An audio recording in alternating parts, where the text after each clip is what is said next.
G'day, ZiggyD here, and welcome back for some more Path of Exile. In this video, I want to give you guys just a bit of a map commentary on my Elemental Buzzsaw Scion so that you guys can see how the build actually plays. I'll take some time to explain through the different skills, the different kind of strategies and tactics while playing, as well as just some of the general setup and things I'm running, and hopefully you guys will find this helpful. Of course, if you have any questions about the character after you watch this video, then feel free to ask in the comments below, and I'll either address them in a future video, or I'll answer you guys in the comments. So, first up, I'm going to be doing a 74 maze map just here. I just basically YOLO out it. What's it got? It's got Burning Ground, some extra rare monsters, monster damage, which does make the boss a little bit more dangerous, and the 3 additional projectiles is one of those mods that can potentially be very dangerous, or it can be a non-issue, like you'll get it and you're facing a bunch of melee enemies and it doesn't matter, but then you'll get like sea witches or something like that and the additional projectiles hurts a lot. So I gotta watch out for anything where the projectiles can potentially stack, especially because of that extra monster damage on top, and of course if it's on a rare on top of that, then it could be pretty nasty. Burning Ground doesn't matter that much, my character has a bit of life regen, so I won't even notice that.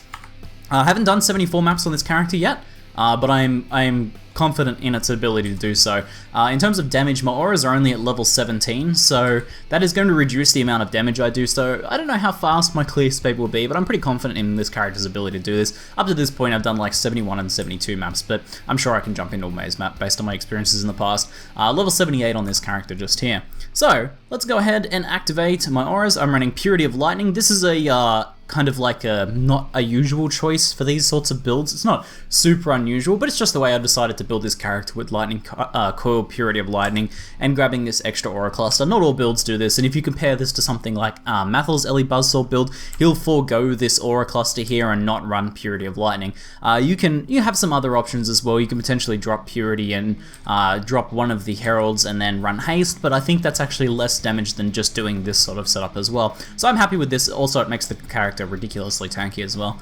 So let me activate Herald of Thunder just there, Wrath and Herald of Ice, and of course Anger, all of the damage. So Anger, Wrath and Herald of Ice are all basically damage. Herald of Thunder is additional damage as well, but it also curses enemies. That's my curse on hit setup. So if you're wondering why I'm not cursing enemies, I have Herald of Thunder linked to Curse on Hit and Elemental Weakness, so this will automatically curse enemies. Although this is a Resolute Technique non-crit build, essentially the 5% chance to shock here and the 5% chance to shock here is more than enough, and you'll see this go off all the time. Like, the curse will be fairly reliable. Alright, so let's jump into the map here. I'm going to drop the map in the map container device, and let's see what we get. The mob spawns are going to be the real question here as to how difficult this map is. This could be a cakewalk. The boss is always, you know, you have to approach it with a fair bit of caution, but depending on the monsters we get, is how dangerous this map will be. I see Necros and I see Spellcasters, so these Spellcasters can shotgun, or they can shock as well, but they can shotgun, so all those spells can stack up, so I do need to be careful of that, because extra damage spark mages that can shock you and shotgun with all of their sparks are pretty dangerous. So, looks like things are going to be a little bit tough, and of course we do have the Ancient Constructs, which I think are the best base map, the base mod on here, base mob I should say. So the way we rock Spectral Throw is when we're clearing fast, we'll Spectral Throw, and then we'll have the Spectral Throws follow us through the enemies, and we'll keep walking. We'll keep using Whirling Blades through the enemies. But in more dangerous maps like this, where I'm a little bit unsure as to how much damage things are going to deal, I will Spectral Throw ahead of me and use its safety. Spectral Throw is such a mechanically diverse and powerful skill because it allows you to play very defensively by hitting things at the edge of your screen just there and dealing a lot of damage, or by making you able to farm very fast by doing things like this, throwing it that direction and having the Spectral Throws follow you. So it's a very strong skill, but let's open this up anyway, and we'll just sort of test, just sort of feel out the damage. Now, a lot of these guys deal chaos damage. I do have Atziri's Promise, which not only provides me additional damage and leech, but also provides me chaos resistance. So although my character doesn't have a lot of chaos resistance on gear or anything, in fact I'm pretty sure I have none, the flask provides a bunch of extra chaos resist most of the time, so that works pretty well. Looks like we're clearing at a pretty decent speed here, and I'm basically just sort of testing like my damage and the enemy damage here as well. Always a good idea when you're playing a new build in a style of map you haven't done before. You see, I just got hit by that there and it took quite a bunch of damage. That was without the flask up, so the damage potential is there, so we'll have to be a little bit careful, but I think I can speed things up a bit. So you can see the speed of Whirling Blades. Let's make a note on Whirling Blades before I continue clearing this map. Whirling Blades It's mechanically an interesting skill. If you target at the maximum of your range, you will go further, but there'll be a sort of a cooldown point where your character will take a moment to stand back up. Now that can be a little bit annoying because the pausing sort of takes control away from your character. It's actually a little bit difficult to do it in here, and it makes the character feel slower to play. Now if you target close to your character, there'll be almost no cooldown. Your character will stand back up almost instantly, but you won't travel as far. Now this is probably the best way to Whirling Blades because it means you have more control of your character. You can change directions more quickly. If you like Whirling Blades into a pack and you need to turn around straight away, you can do that, whereas if you go this way, there's a bit of a delay before you can turn around. So you're better off doing short Whirling Blades. Now you can actually make Whirling Blades have no cooldown by hitting walls as well. So if you kind of like bounce against a wall, you'll see me kind of do a whole bunch of Whirling Blades really fast like that. So you can kind of like bypass the cooldown just there by using walls. So that can be kind of interesting. So of course, popping my answer is Flask just here.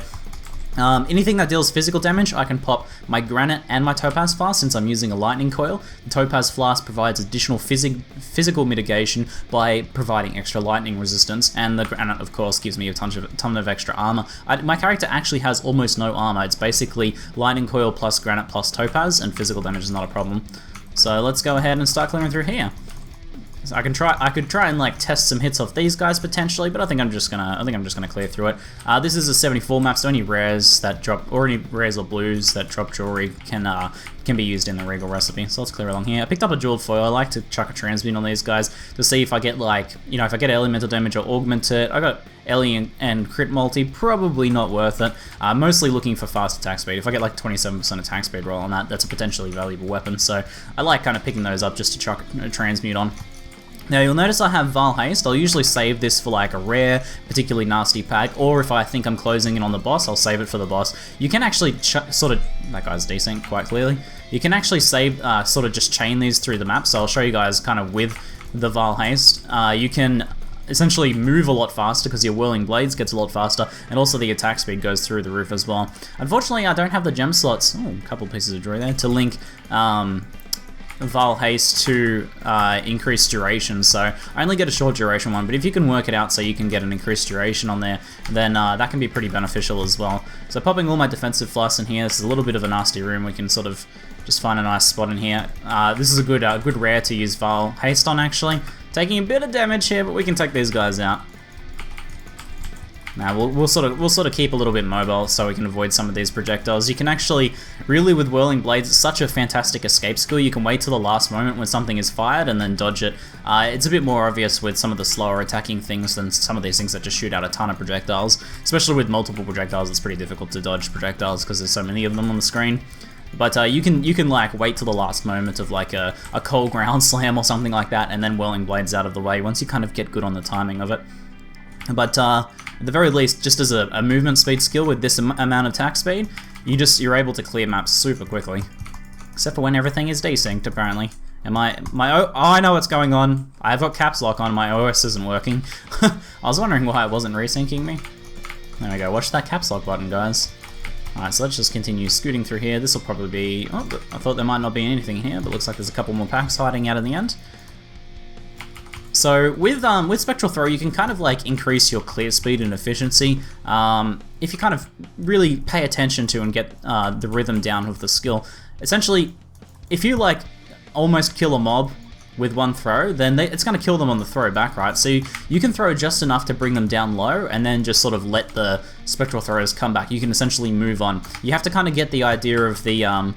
kind of like, if you move somewhere, the Spectral Throws are going to move, but you can use that to your advantage as well. So if you kind of like mobs move, you can move into a different direction and sort of force the Spectral Throws to go in the direction of you. Now for a full maze map, I am going to kind of clear out these larger rooms before I move into the side rooms, just so that we don't have to return and clear the same rooms we've already cleared, and so that mobs don't sort of wander around too much. There's a code just there. I'll take the scepter. And I could probably be a little bit more thorough with the loot, but I don't think you guys are too interested in me picking up all the loot. But if you were kind of like in a map like this, it's not a bad idea to pick up white and blue jewelry from blue monsters or rare monsters, because again, they can be used in the Regal recipe. You can use those for crafting, which I often make quite a bit of currency doing that sort of thing. Alright, let's just pop these guys here. I'm popping each of my flasks just here because there's quite a bit of incoming damage. You kind of like want to prepare that in advance. You see like a bunch of projectile mobs. You know what? You want to pop like your Atzerus flask if they're chaos, or you know, just to deal more damage for the leech, and pop that granite, pop that topaz flask as well if there's a bit of incoming potentially physical damage. Alright, so that's the boss just there. We'll leave that for last. I'll go clear the rest of the map first, and then we'll go do the boss. The boss fight is good fun on this map. I love the Vaal boss. It's such a mechanical boss, and it's a great one to sort of get a good feel for a character. Because if you're playing the character well, it'll be no problem. But if you're kind of like a little bit awkward on the character, then it'll be a big problem. Like you'll have real problems with it. Now that's a lot of damage in there. But thankfully, that Topaz Flask plus Purity of Lightning is enough to sort of withstand. That would have been pretty damn rippy if I didn't have those going. The reason being is a ton of extra projectiles, narrow corridor, all the sparks bouncing off the walls and just ramming straight into me, so pretty nasty. So luckily for all of that lightning resistance, because with my Topaz Flask, my lightning resistance is 79 with just Purity of Lightning at this point, and 89 with, it should go up to 90 I think once I level up Purity of Lightning a little bit more. Maybe I can even get 91. I'll have to double check the math. But it can get quite ridiculously high on this character, which is also going to mean, sort of coincidentally, that this will be a pretty decent Atzeri farming character, I think.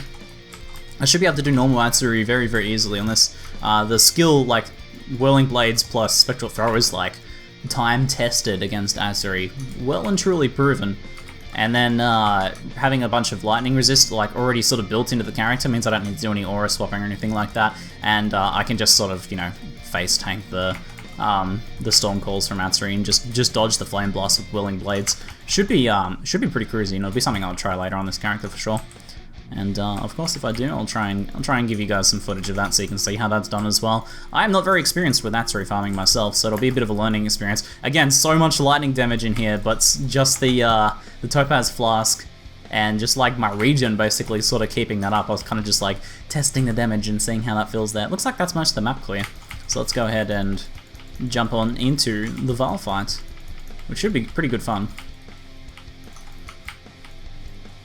Now you'll notice I barely move with my actual movement. I do most of my moving with Whirling Blades. This sort of map can be a little bit awkward for it because there's so many little doorways and corridors and stuff like that. So what I'll do is I'll like hold down left click and I'll Whirling Blades, and I'll just kind of like position my character a little bit and then just tap it when I'm kind of like clear of a corner. So if I'm like through the doorway and then tap it and then, you know, just sort of burst it along like that, navigate through the doorway. So I just hold down left click that entire time.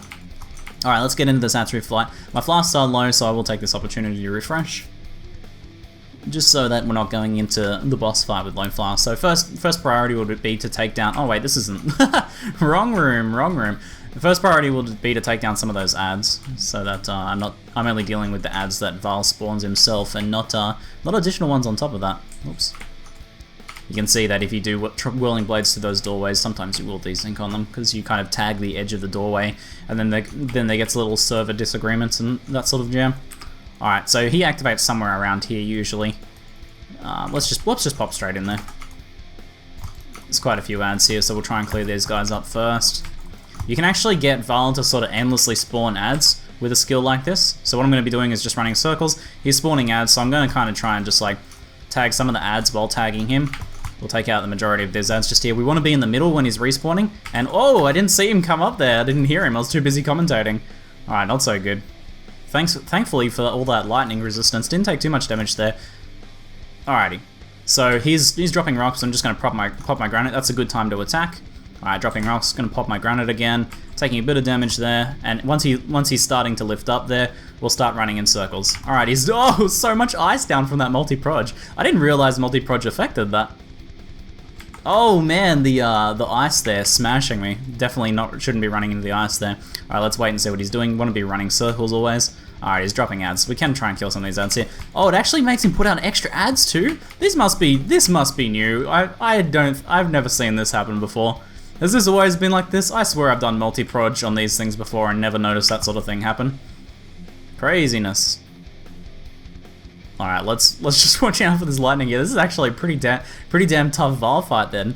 a whole bunch of extra ice and a whole bunch of extra ads. Let's wait and see what he's doing. Alright, he's dropping ads. We need to clear up these ads though, because that's brutal. That's so many ads. But thankfully Spectral Throw has pretty good AoE on it and we're able to clear it out. Alright, let's see what he's doing. Alright, he's doing rocks. I'm going to put my Vaal Haste here. Alright, we want to just sort of wait and see what he's doing. He's slamming. Going to run a circle around the slam. Alright, he's dropping ice. Attacking during the ice is good. When he's transitioning, we want to stop. I'm going to start running again. Alright, he's going lightning. I should be able to avoid this even on the ice. Alright, and there's the ads, so I'm going to clear up these ads straight away. Usually I would kind of keep attacking him while he's spawning ads and then clear up the ads while he's down, but with this many ads, it's actually a lot of damage coming in from them. Alright, there's a bunch of ice. Oh, I think he's like sort of desynced in where he's actually spawning that ice. Alright, I'll keep running. You can fire between the lightnings potentially. I'll show you kind of you want to fire just after the lightning, and then keep running for when he's firing that. As long as you're running circles around him, you'll be fine. We'll pop that granite just there. Alright, he's dropping those ads. Bit of a sketchy Vaal fight, guys. Bit of a sketchy Vaal fight. We'll get through alright, though. Oh, man, the damage, though. Alright, what's he doing? Another ice there. I think we got all those ads when the Spectral Throw is returned. Alright.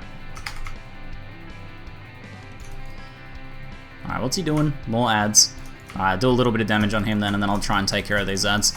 If I can kind of just stutter step around a little bit, I can avoid some of those chaos projectiles at least. Alright, there's more lightning, so we'll keep running circles. Chuck a quick one in there. Alright, what's he doing now? He's going into ice. Pop that ad through his flask and do some more damage there. Problem is when I'm running circles around him is my Spectral Throws are not hitting him on the return, which just means I'm doing a bit less damage to him. This is a good fun fight. I've learned some things here today, guys. I didn't know the multi-proj affected the ad spawns and that. I swear I've done multi-proj on this map before. Maybe I've just like never done it before.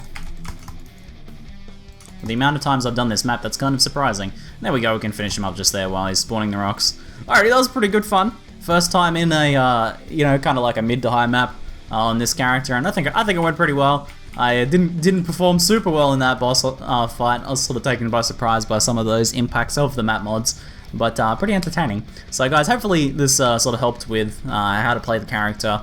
Otherwise, if you have any questions, feel free to ask in the comments below. That's it for now. I'm ZiggyD, and thanks for watching.